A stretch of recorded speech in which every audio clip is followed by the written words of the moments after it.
Hola, buenos días. Vamos a ver qué nos aconseja el tarot para este fin de semana. ¿Qué nos quiere decir?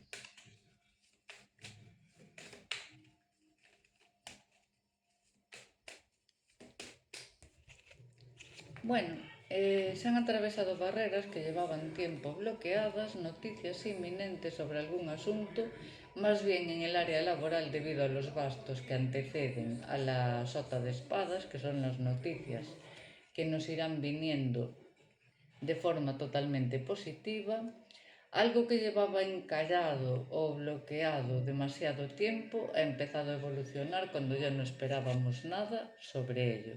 Si bien es cierto que todavía no está concluida esta situación, pero que los matices que nos marca el as de oros confirman que esas dudas serán vencidas de forma positiva con proyectos futuros, teniendo en cuenta la cantidad de bastos y oros que hay, probablemente se trate del área laboral o económica.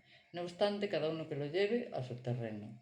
Si es afectivamente, pues se han traspasado barreras que permanecían ancladas y que todavía hay por vencer de cara al futuro próximo.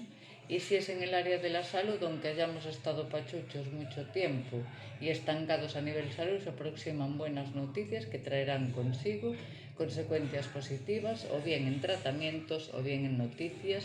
Y las cartas hablan de mucha pausa y de llevarlas mucho tiempo esperando a ver su hecho.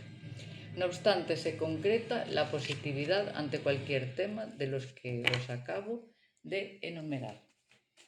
Espero que así sea. Ya me contaréis algún proyecto, alguna noticia, algo que permanecía estancado, tendrá una evolución positiva. Si no es en este fin de semana, será enfocado hacia comienzos de la próxima. Amén, así sea, que el destino, como siempre, a todos nos lo decrete.